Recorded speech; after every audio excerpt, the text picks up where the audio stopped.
Falando então agora de um assunto quente, né, que está sendo muito comentado aí, BDRs, né, os Brazilian Depository Receipts. Tem gente falando bem, tem gente falando mal. Qual que é a sua opinião sobre os BDRs? Eu acho positivo, tá? Eu acho positivo a existência dos BDRs, mas é assim, eu tô meio que pagando para ver, né? O mercado financeiro brasileiro, ele tem a bolsa em particular, né? A B3, eles lançam muita coisa, eles são muito bons de criação de produto. Mas eles são, às vezes, não tão bons em viabilizar comercialmente esses produtos. Então, constantemente eles estão lançando, por exemplo, tem um monte de contrato futuro, de opção que não tem liquidez nenhuma. Quer dizer, o mercado financeiro brasileiro tem um monte de instrumento financeiro que existe no papel, mas na prática não existe. E eu, por conta desse histórico, né, eu, num primeiro momento, eu tenho receio de que o BDR se torne mais uma das coisas que existe no papel e na prática não vai existir. Eu torço muito pelo sucesso do BDR, porque é aquela coisa, a gente vai de uma bolsa de 400 empresas e de um dia para o outro a gente passa a ter 1000, né? Isso amplia demais o horizonte do investidor. Então eu torço pelo sucesso do BDR. O BDR pode ter vantagens em relação a investir diretamente no exterior. Os dois têm vantagens e desvantagens, a questão de ver para cada um quais são as vantagens que pesam mais, né, e as desvantagens que afetam menos. E eu torço pelo sucesso, mas assim, tá tudo muito no começo. A gente está fazendo essa gravação, no dia que a gente está fazendo a gravação, tem menos de uma semana que os BDRs não patrocinados começaram a ser transacionados, né? Então, assim, a minha postura nesse momento assim, é de otimismo, mas é um otimismo cético. Mas você não acredita, por exemplo, que... não sei essa parte da sua história que você costuma pregar, mas você não acredita que seria melhor as pessoas aprenderem a investir diretamente no exterior, por exemplo, e aí comprar essas empresas lá direto? E uma coisa que os BDRs não dão de vantagem no Brasil, que nos Estados Unidos você já pode comprar a fração de uma empresa, por exemplo, eu poderia comprar uma fração da Amazon lá. Sim. E isso via BDR a gente não tem como fazer.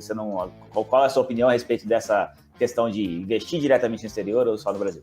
Então eu vou começar falando uma coisa que aos ouvidos de um libertarianista provavelmente isso vai soar como música, né? Mas assim, existe um risco entre todos os riscos dos investimentos, e que é um risco que às vezes as pessoas esquecem, chama risco jurisdicional, tá? Ele é um risco que ele está acima do risco cambial, porque o pessoal olha muitos investimentos no exterior pensando no risco cambial, mas o risco cambial é um risco, né? No Brasil, por exemplo, a gente não pode fazer transações em dólar. A gente tem aquilo que se chama de curso forçado da moeda. Você não pode, por exemplo, abrir uma conta em dólar num banco. Mas em muitos países você pode, né? Se você for para a Inglaterra, para a Suíça, na Inglaterra você vai lá num banco e abre em euro, libra ou dólar. Você escolhe, né? Então você pode ter, por exemplo, seu dinheiro em dólar na Inglaterra ou em dólar no Uruguai. Mas você está sob a jurisdição Inglaterra, ou sob jurisdição Uruguai. Quando você investe em BDR, você consegue gerenciar o seu risco cambial. Mas sob qual jurisdição você está? 3 chances. Né? A brasileira, a princípio é a brasileira. Exatamente. Né? Você está sob jurisdição brasileira. Então, assim, se você tem qualquer desconfiança do Brasil, você já sabe o que você tem que fazer. Eu acho que eu não preciso nem dizer, né? Você já sabe qual é o caminho. Então, por exemplo, aquele sujeito que ele realmente tem receio, ele tem receio, por exemplo, de que um dia aconteça algum problema, que ele tome um processo, que a justiça haja de forma arbitrária com ele, esse cara não tem nem que pensar em BDR, né? Agora, aquele sujeito que ele está mais tranquilo com isso e, de repente, ele está um pouco mais na zona de conforto, no que diz respeito à tributação. Ele não quer, por exemplo, cair naquelas regras meio draconianas de sucessão que tem nos Estados Unidos. Aí ele fica aqui, né? Quer dizer, tudo na vida é assim, você abre mão de uma coisa para ter outra, né?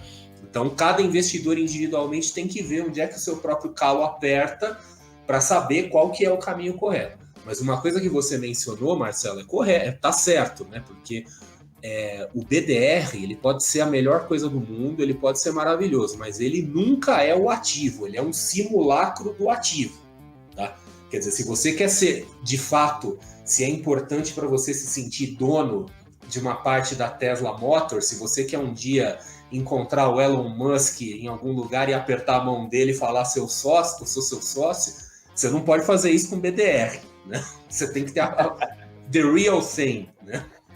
Esse é até um dos motivos que eu não invisto em BDR, eu invisto diretamente lá nos Estados Unidos, até porque esse ponto que você falou de BDRs não patrocinadas, que eu acho que muita gente talvez não saiba o que é, né? As BDRs não patrocinadas é quando o mercado não conseguiu atrair que aquela empresa abra o capital aqui, então é uma instituição, né, que Sim.